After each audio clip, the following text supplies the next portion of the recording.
Budi Utomo juga dirasakan hanya menyentuh kalangan elit, sehingga mereka merasa perlu membentuk organisasi kemudaan yang lain yang lebih membumi dan merakyat untuk semua kalangan.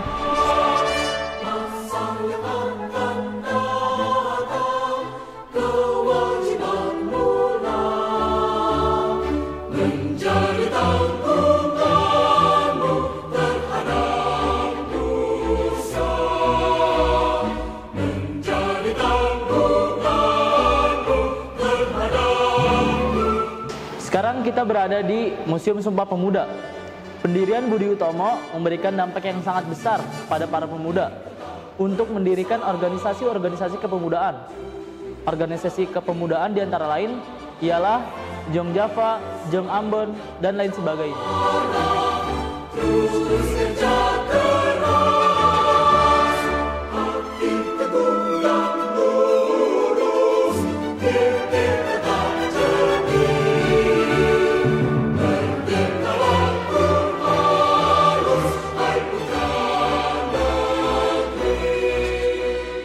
Para pemuda ini terus berkembang dan semakin sadar mereka tidak bisa lagi berjuang menuntut kemerdekaan secara sendiri-sendiri, hanya berdasarkan kesukuan, kedaerahan, dan agama.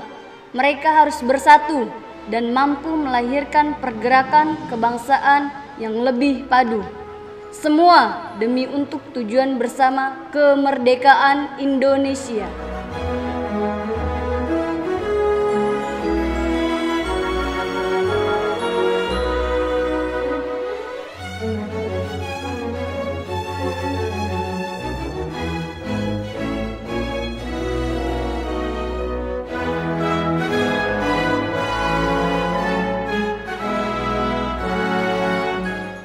Baik, dahulu sebelum kemerdekaan Republik Indonesia, gedung ini adalah asrama dan tempat belajar para mahasiswa Indonesia. Selanjutnya, organisasi pemuda berupaya membentuk sebuah fusi untuk mempersatukan seluruh organisasi pemuda yang ada di Indonesia.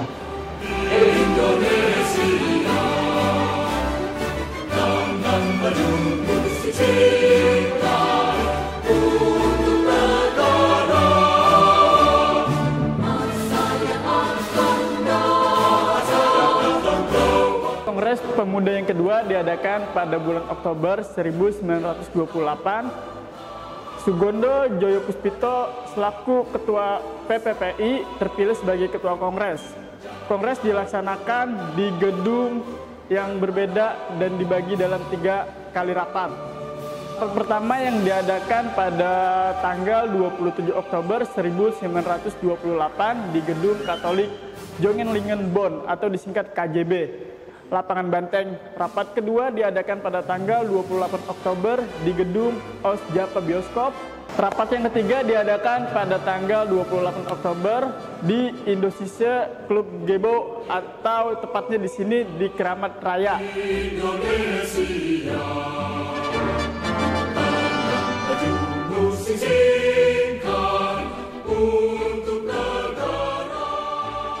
Mereka menyadari bahwa mereka tidaklah sama dalam berbagai hal.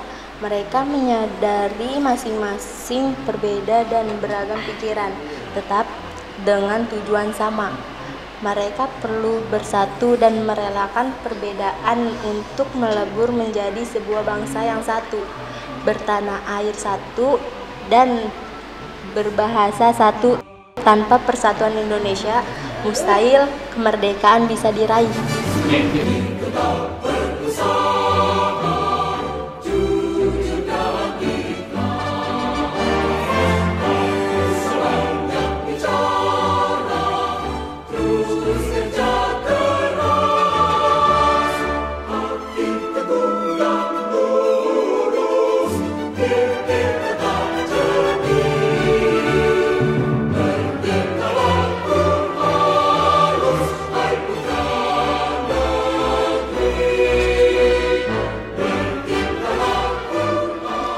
Inilah biola asli milik Wage Rudolf Supratman yang dimainkan untuk menyanyikan Indonesia Raya yang pertama kali di acara Kongres Pemuda II di Gedung Kramat Raya 106 pada tanggal 28 Oktober 1928.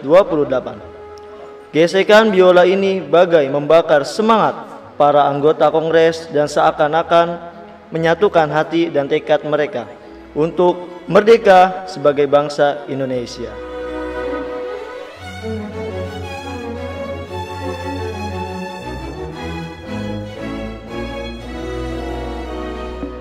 Sumpah Pemuda 1928 adalah modal besar kemerdekaan Indonesia. Tanpa adanya Sumpah Pemuda, sangat mustahil Indonesia bisa mencapai kemerdekaan pada tahun 1945. Karena sudah sejak berabad-abad bangsa Indonesia melakukan perjuangan diplomasi maupun senjata tidak memenuhi hasil yang sempurna tanpa persatuan di seluruh wilayah Hindia Belanda.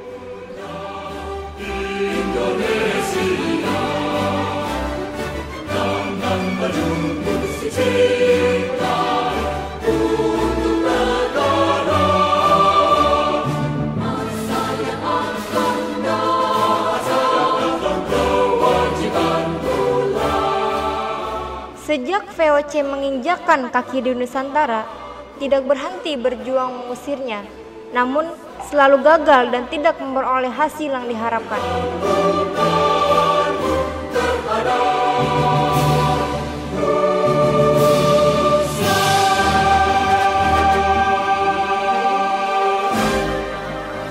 Setelah Sumpah Pemuda 1928 menjadi tekad dan sumpah nasional, sejak saat itu pula berbagai organisasi politik dan kepemudaan begitu menjamur di Indonesia dengan berbagai warna dan cara perjuangan yang sungguh menarik perhatian besar pemerintah Hindia Belanda. Tokoh-tokoh Sumpah Pemuda secara terus-menerus mewarnai perjuangan pergerakan kemerdekaan hingga mencapai puncak meraih kemerdekaan pada tahun 1945.